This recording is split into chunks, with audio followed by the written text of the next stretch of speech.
Wesh l'équipe, j'espère que vous portez bien. Déjà, je tiens à dire bienvenue à toutes les personnes qui sont venues s'abonner à cette chaîne grâce à Anas qui a fait une petite promo sur sa dernière vidéo sur 6ix9ine.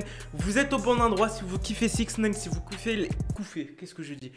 Kiffez les actualités exclues, toutes les vidéos que vous ne trouvez pas sur internet et que vous voulez des explications à propos de ça, vous êtes sur la bonne chaîne.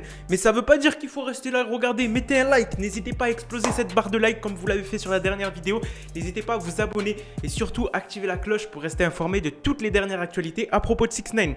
Récemment hier, je vous avais fait une vidéo du clip en fait qui avait leak. En fait, il y avait des vidéos et tout qui avaient leak et c'était juste un truc de fou. Et ben dites-vous qu'il y a encore eu des gros leaks du clip et c'est un truc de fou ce qui s'est passé. Je pense que ça va être le pire et le meilleur, en même temps le pire et le meilleur clip de 6ix9ine. Restez bien accrochés.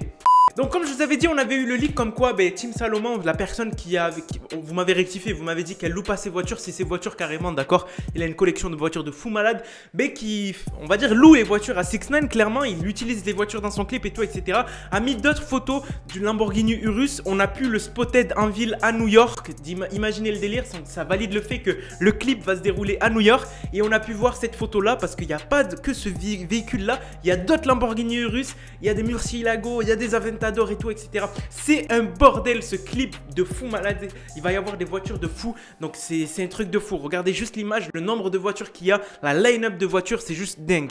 On a pu avoir la vidéo de 6ix9ine pendant qu'il était en boîte de nuit où il avait annoncé le son Zaza. C'était la soirée où en gros quand ils ont ramené les bouteilles, il y avait marqué Zaza. Et bien on a cette vidéo là, 6ix9ine cagoulé, gros gangster dans la boîte de nuit, Osuyuja d'à côté. On ne sait pas ce qu'il fait. Je pense qu'il est parti fêter en fait sa prochaine sortie qui est Zaza. Pour ceux qui ne le savent pas, le prochain son qui risque d'être drop demain. J'en suis sûr que c'est drop demain. Demain si c'est drop, je fais un backflip ici. Rappelez-vous cette vidéo, il y a beaucoup de gens qui avaient kiffé et tout, etc. Pour tous ceux qui se demandent en fait combien ça coûte les vêtements que met 6ix9ine, qu'est-ce qu'il a mis et tout, etc. Je vous mets juste une fiche à côté, vous verrez clairement ce que a mis 6ix9ine. Ça coûte excessivement un peu cher. Clairement, surtout le sac qui est à 3000 $, il me semble, et tout ce qui suit et tout, etc. Donc en fait, 6ix9ine s'habille très très cher. Vous pouvez le voir dans ses clips et tout, etc. C'est pas des vieux jeans, des trucs comme ça. Il s'habille très très cher et il n'hésite pas à mettre de l'argent dans ses habits. Bon, on connaît, il met des millions de dollars sur ses montres, sur ses bijoux. C'est normal que ça suit aussi avec ses vêtements. Et vous êtes beaucoup venus sur Instagram me dire Momo, on n'a pas vu l'image de la cover du prochain son et tout, etc. Ça ressemble à quoi? Malheureusement, on n'a que ça actuellement, mais c'est déjà beaucoup. Donc ça serait la cover du prochain son qui sortirait sur les plateformes. Donc du coup, Zaza. Ça serait 6ix9ine qui serait tout simplement sur un ours blanc, si on comprend bien, avec une doudoune blanche et des cheveux un peu blonds, si je comprends bien. On voit pas, c'est coupé, c'est fait exprès, c'est pour qu'on nous masque un peu tout ça. Mais en tout cas, c'est juste dingue. Vous voyez un peu ce que ça donne au niveau de la prochaine sortie de 6ix9ine. Alors là, on rentre dans un sujet très sensible. Attention, parce que là, je peux sauter. Cette chaîne peut sauter. Clairement, ce qui s'est passé récemment, c'est qu'il y a une page Instagram de 6ix9ine qui s'amusait tout simplement à divulguer des infos à propos de 6ix9ine, des leaks et tout, etc. Et bien, écoutez bien, elle a divulgué cette vidéo-là que je vous montre. Malheureusement, je ne peux pas la mettre parce que je pense qu'on va se faire sauter et limite, la vidéo va être supprimée.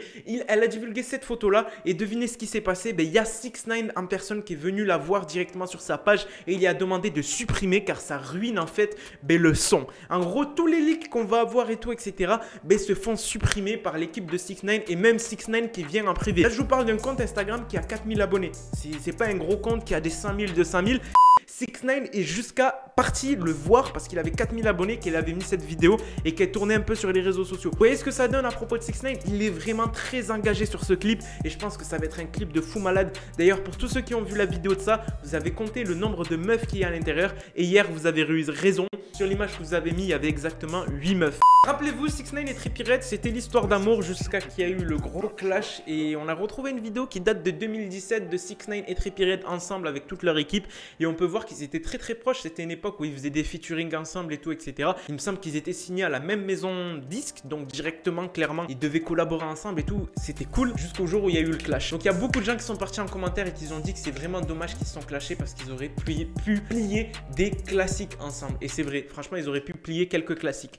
Donc voilà la team, c'était tout à propos de l'actualité. Je ne peux pas faire les dédicaces, vous êtes trois, il y en avait eu plus de 100 de dédicaces sur la dernière vidéo. Donc en tout cas, moi je vous remercie, je vais en prendre quelques-unes sur la prochaine. Donc n'hésitez pas à bombarder les commentaires. Sur ce, je vous laisse, c'était Moha, peace out.